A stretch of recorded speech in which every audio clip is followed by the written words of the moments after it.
Vamos em frente, porque a força-tarefa da Lava Jato no Rio reagiu ao fato de o ministro Gilmar Mendes, do STF, ter soltado em menos de um mês 20 presos da operação no estado e entrou com um novo pedido de suspeição contra ele. Dessa vez, o documento é focado na relação da FEComércio com o Instituto Brasiliense de Direito Público, o IDP, instituição que é hoje controlada exclusivamente pela família de Gilmar, como apontam os procuradores no documento. A FEComércio foi presidida desde o início dos anos 2000 por Orlando Diniz, um dos que ganharam liberdade recentemente por ordem do ministro. Ele só deixou o cargo na entidade após a sua prisão em fevereiro desse ano. E o site Antagonista está informando aqui que o pedido protocolado pelo MPF foi de impedimento de Gilmar Mendes, dessa vez nas ações que envolvem o empresário Orlando Diniz, o presidente afastado da FEComércio do Rio. Réu por corrupção, lavagem de dinheiro e organização criminosa, Diniz foi beneficiado dias atrás por um habeas corpus da lavra de Gilmar Mendes. Augusto Nunes, é importante, eu acho, se discutir a suspeição do Gilmar nesses casos, porque a gente comentou aqui nesse programa que a FEComércio era patrocinadora de pelo menos um evento do Instituto do Gilmar Mendes. O Orlando Diniz, que ele soltou, participou dele, de uma conferência, de um debate, de um painel lá no Instituto do Gilmar Mendes, e quer dizer, o Instituto estava ganhando dinheiro da entidade comandada pelo cara que ele soltou. É um delinquente notório, e né? o sujeito não alega suspeição, é preciso levantar essa bola, é preciso que a sociedade discuta. Por muito menos qualquer juiz correto se daria por suspeito, né? No caso, se negaria a fazer qualquer manifestação sobre o caso. O Gilmar Mendes não só se manifesta, como liberta mais um. Quer dizer, esse Orlando Diniz, ele entrou de cabeça nas maracutaias, milhares de maracutaias, incontáveis maracutaias de que fez parte o ex-governador Sérgio Cabral. Agora, ele liberta numa boa, não explica nada sobre essas doações que são feitas ao Instituto, né? Ao seu Instituto Brasiliense de Direito Público, exatamente, que ele preside e que é muito lucrativo, né? É uma coisa, lida com milhões aí. Aparece um bandido desse, ele solta e não se explica. Claro que ele deve se considerar suspeita a decisão do Gilmar Mendes, claro. Eu vou ler aqui um trechinho, Zé Maria Trindade, para levantar a bola melhor para você, da alegação dos procuradores. Abro aspas, para resumir em detalhes aquilo que eu já tinha resumido aqui. Até ser preso por ordem da 7ª Vara Federal Criminal do Rio de Janeiro em fevereiro, Orlando Diniz presidia havia cerca de 20 anos a FEComércio do Rio, cuja quebra de sigilo fiscal, atenção agora, revelou um pagamento de R$50 mil feito em 2016 em benefício do Instituto Brasiliense de Direito Público, que tem o ministro Gilmar Mendes como um dos sócios fundadores. O instituto, controlado por sua família, teve uma série de eventos apoiados por patrocínio da federação presidida por Diniz. Dos eventos do IDP de 2015 até 2017, pelo menos 3 foram patrocinados pela FEComércio do Rio, um no Rio de Janeiro e 2 em Lisboa. Fecho aspas aí para a alegação dos procuradores, Zé Maria Trindade. Felipe e Augusto, não tem outro jeito, tem que falar. O ministro Gilmar Mendes é o dono do IDP, ele é o dono. Mais do que isso, o IDP é a menina dos olhos do ministro Gilmar Mendes. Diria até, isso é uma impressão de que ele gosta muito mais do IDP do que do Supremo Tribunal Federal. Para ele, o íntimo dele é uma avaliação minha, subjetiva, né? Se ele tivesse que escolher entre o que ele faria hoje, seria exatamente dirigir o IDP.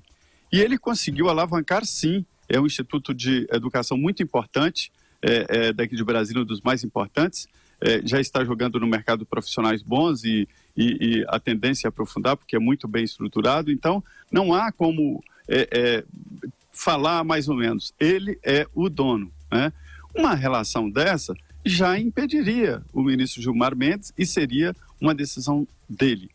Olha, o Supremo Tribunal Federal, o regimento do Supremo, ele é muito leve com relação a impedimento, porque joga subjetivamente para o próprio ministro.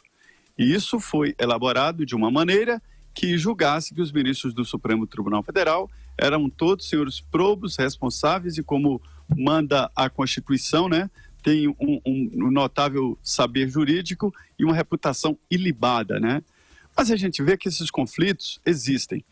O que eu tenho a dizer é que antes, quando acontecia um fato assim, todos os ministros do Supremo ficavam preocupados e temiam pela imagem do conjunto da Corte, da mais alta Corte do país, do Supremo. Hoje eu digo que os ministros entenderam que a população sabe distinguir um ministro do outro. E isso é que acalma mais ou menos os outros ministros sobre esse debate, que já foi interno também lá. Agora veja a maluquice, né? Um ministro do Supremo não pode advogar, certo? Ele não pode ter um escritório de advocacia funcionando e ele agir como advogado. Não enquanto ministro. Né? Essa atividade enquanto ministro. Ele pede licença da OAB. Como é que pode ser empresário, dono de um instituto desse, lucrativo, babu, e ao mesmo tempo continuar no Supremo? Esse negócio é imoral se não for ilegal. Deveria ser ilegal. Porque você não pode advogar por motivos óbvios. Você é ministro, você não pode defender uma parte. Ele defende os próprios interesses e fica libertando aí os que contribuem para a realização de seminários suntuosos como os que ele organiza. Agora, o que é curioso é que o Gilmar Mendes nem sempre foi assim. O Ministério Público Federal lembrou que ele se declarou impedido em processo sobre questões patrimoniais com a FEComércio, a mesma presidida pelo Orlando Diniz, como parte, a FEComércio como parte, e o escritório de advocacia Sérgio Bermudes como representante legal. O ministro informou por nota que se declarava impedido para atuar em 3 casos onde havia atuação daquele escritório de advocacia.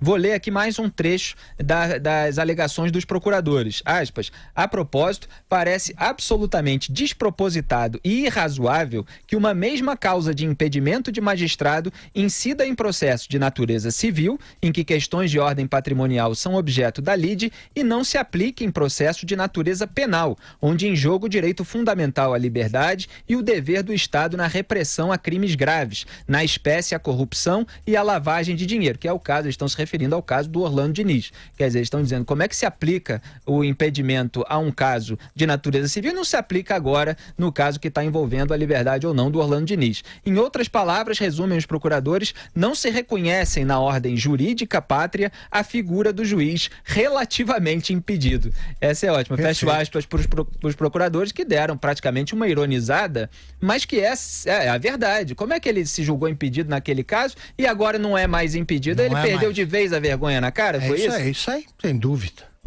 Eu costumo dizer que só perde a vergonha quem um dia teve. Eu tenho as minhas dúvidas se Gilmar Mendes teve mesmo ou se, nesse caso específico, alguma coisa o forçou a tomar essa decisão. Mas eu espero que haja... Em jornalismo, Felipe, quando eu falo sobre isso, em algumas faculdades aqui que a gente fala sobre o exercício da profissão, eu costumo dizer que ninguém pode estar ao mesmo tempo dentro do ônibus e fora do ônibus. É isso aí. Perfeito. É isso aí, José Maria Trindade. E o STF, para a gente completar aqui a nossa pauta sobre o Supremo, nossa pauta 16, puxando lá da frente, o STF abriu sua primeira sessão dessa quarta-feira de manhã.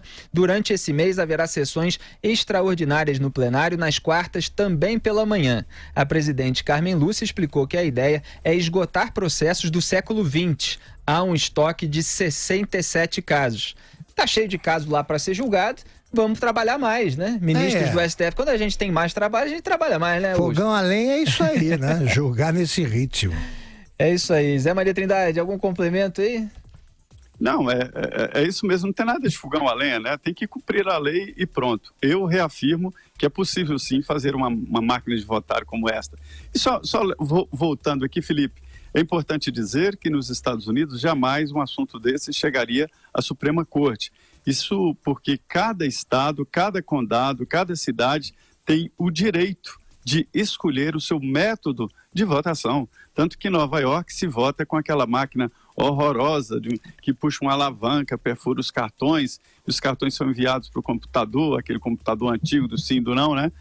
para ver. Mas, enfim, alguns preservam, inclusive, esse hábito antigo de votar de uma maneira na cédula e tal. Eu presenciei uma votação que tinha 52 perguntas, além, evidentemente, do senador, deputado, xerife, o reitor da universidade, o presidente da biblioteca, se deveria ou não instalar um grande supermercado, porque eles aproveitam as eleições para fazer esse tipo de plebiscito, né? E lá jamais a Suprema Corte iria discutir um assunto assim. Isso é uma determinação, uma definição de cada estado. Então, eu acho que no caso do Brasil, a determinação como regulamentar a maneira de votar é do Congresso Nacional. Mas eu queria me fixar no seguinte ponto: se eles têm processos do século passado para julgar, por que eles querem julgar os condenados em segunda instância também? Eles querem mais trabalho. E tem processos do século, decisões atuais do século passado, sobre questões do século passado. Eles vão esperar o quê? Essas são chatas, né? Agora, escolher quem vai ficar em liberdade, eles gostam, né? Essas não dão ensejo aos votos de 2 horas, 1h30, né? Do Pretório Excelso. E sobre isso que o José Maria Trindade falou em relação aos Estados Unidos, da liberdade de escolha de acordo com o local, é por isso que eu citei aquele debate que está ocorrendo entre autoridades eleitorais americanas, porque vários condados, vários locais estão debatendo a volta do voto em papel. Só que o Supremo Tribunal Federal do Brasil acabou de derrubar o voto impresso para as eleições deste ano de 2018. Então o processo eleitoral vai continuar só com o voto na urna eletrônica. É isso, meus caros ouvintes, gostem ou não, é o Supremo Tribunal Federal do país de vocês, do nosso.